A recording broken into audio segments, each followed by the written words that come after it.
Assalamualaikum warahmatullahi wabarakatuh. Di sini saya Nandita Aprilia, NIM 252, akan mempresentasikan tentang chapter 6, yang dimana pembahasannya adalah memperoleh pemahaman tentang sistem kontrol internal klien.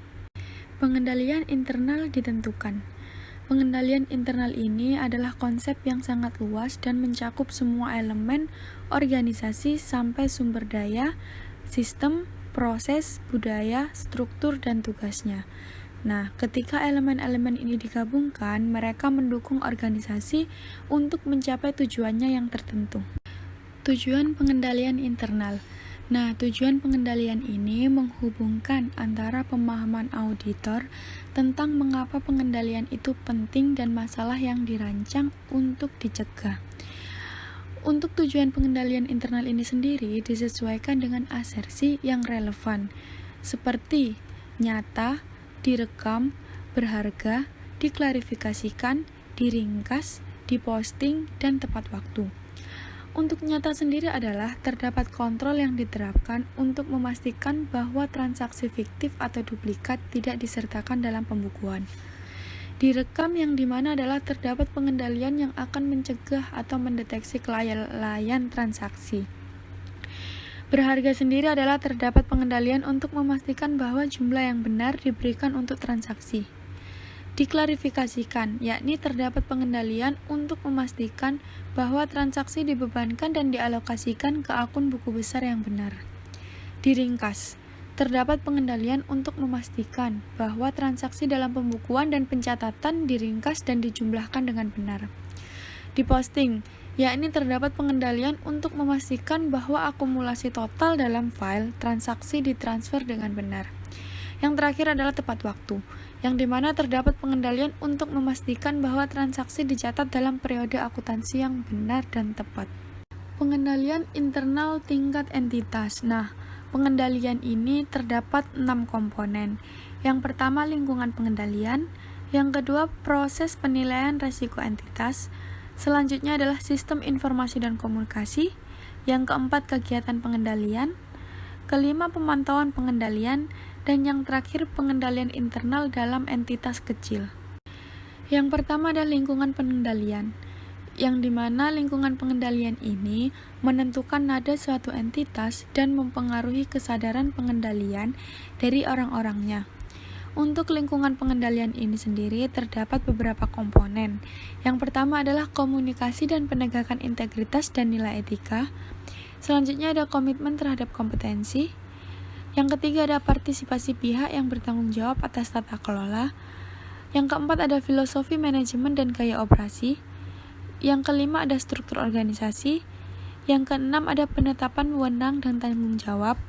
Dan yang terakhir ada kebijakan dan praktik sumber daya manusia. Selanjutnya adalah proses penilaian risiko entitas. Nah, proses ini adalah proses untuk mengidentifikasi dan merespon risiko bisnis. Untuk tujuan pelaporan keuangan, proses penilaian ini mencakup bagaimana manajemen mengidentifikasi risiko yang relevan dengan penyusunan laporan keuangan yang memberikan pandangan yang benar dan wajar sesuai dengan kerangka pelaporan keuangan yang berlaku entitas. Sistem informasi dan komunikasi. Peran sistem informasi ini adalah untuk menangkap dan menukar informasi yang diperlukan untuk melakukan, mengelola, dan mengendalikan operasi suatu entitas. Untuk komunikasi sendiri adalah proses di mana informasi diberikan kepada mereka yang membutuhkannya secara tepat waktu. Selanjutnya adalah kegiatan pengendalian. Nah, kegiatan pengendalian ini sendiri merupakan kebijakan dan prosedur yang membantu memastikan arahan manajemen yang dilaksanakan. Dikategorikan sebagai kebijakan dan prosedur yang berkaitan dengan beberapa hal. Yang pertama adalah tinjauan kinerja, yang kedua adalah memproses informasi, yang ketiga adalah kontrol fisik, dan yang terakhir adalah pemisahan tugas yang tidak sesuai. Pengendalian internal dalam entitas kecil.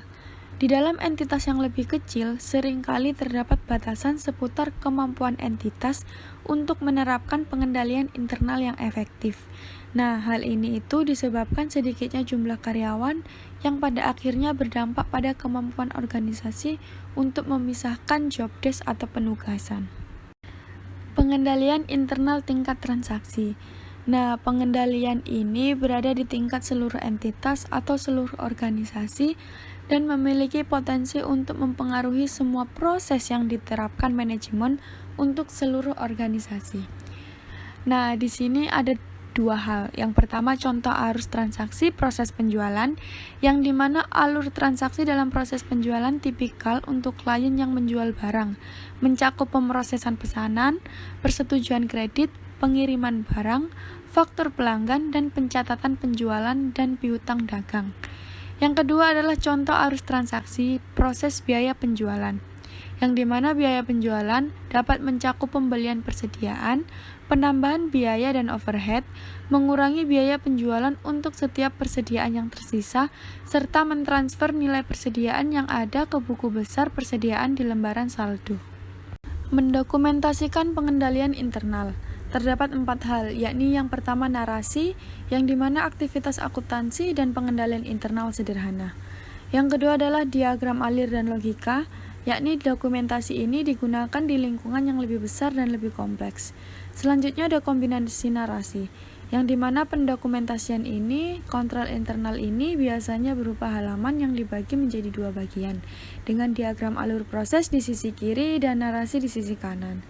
Serta yang terakhir adalah daftar periksa, yakni teknik lain yang digunakan untuk secara sistematis mengidentifikasi jenis prosedur pengendalian internal. Selanjutnya ada mengidentifikasi kekuatan dan kelemahan dalam sistem pengendalian internal.